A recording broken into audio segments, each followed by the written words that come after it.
So, okay, we ready? Can you see it? You want to sit up here? Do you want to sit up here?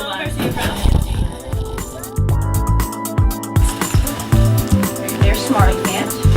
This is Tootie. She gets like this from time to time, explained Tootie. She will rant and rave and question. Then she will go back to business as usual. Said Tootie, business of laying eggs? The others questioned in chorus. Yes, said Tootie, the business of laying eggs. You see it? Can you see it? Can you see?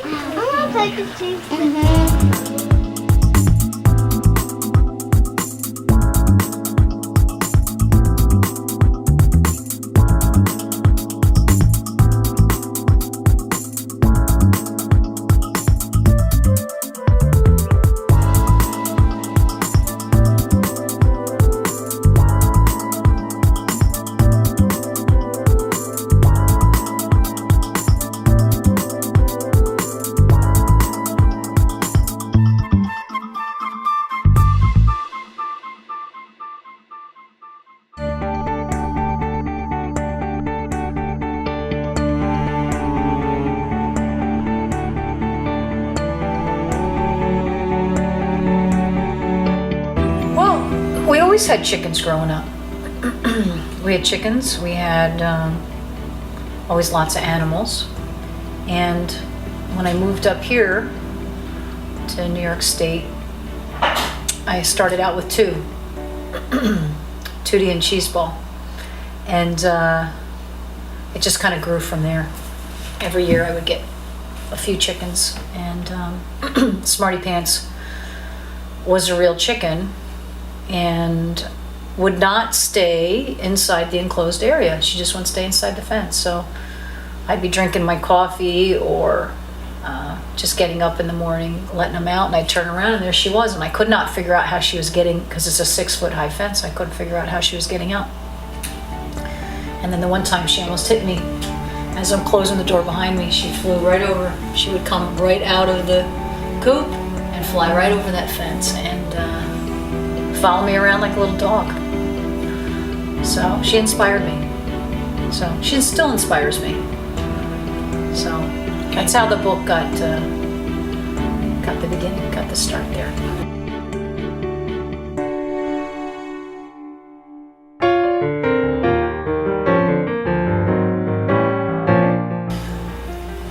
Mary Jeanne is my brother's wife, and it had been probably 10, 15 years since she had drawn anything. So I just asked her on a whim, because I had asked other people to illustrate my books, but I guess people just didn't think I was serious or something, so they never got back to me.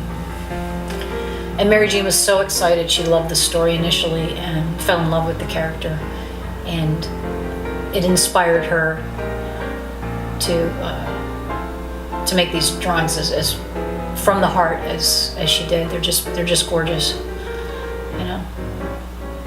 They're beautiful. They're a beautiful rendition of the real Smartypants. She's that beautiful to me. She's that colorful. Creating a character from a real animal, I think, in this case being a chicken, might be harder than what you think. I don't know. I mean, for me it comes natural because I think that they have personalities and they have thoughts, they have feelings, and so from that, of course, the story gets created because you're listening, you're observing, you're watching them, and they're telling you their story. And this was Smartypants' story. She had to tell it. She wanted everybody to be able to free range, to not just be inside 4 walls or inside cages or inside fences.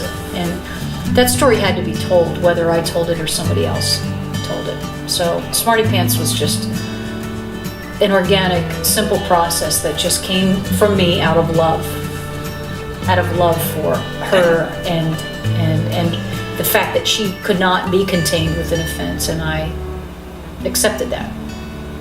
So transferring that from a real life situation to a cartoon, I think that's Mary Jeanne it comes to her naturally when she fell in love with the story and when she fell in love with the character Smartypants. Smartypants being the book character, not the real chicken. So now I have a love for both. I have a love for my real chicken named Smartypants, and I have a love for a real character, a real cartoon character named Smartypants. So it's neat. It's a duality for me, and I'm really enjoying it. So what's next? Smartypants is still evolving. We have a lot of stories. We have a couple stories after this one, Smartypants Flew the Coop. I think the next one after that will be Smartypants on Holiday, or she's out and about and she needs to see the world, see what the world's about.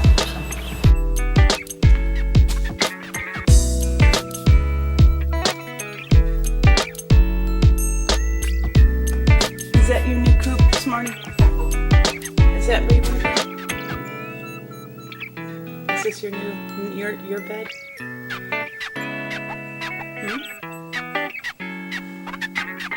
Talk to me. Tell me all about it. She's free to do a walk about the planet if she wants. We'll see where she goes. Great.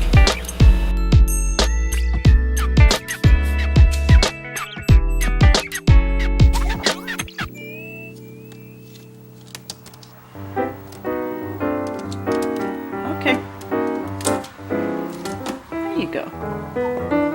Did you have fun in there?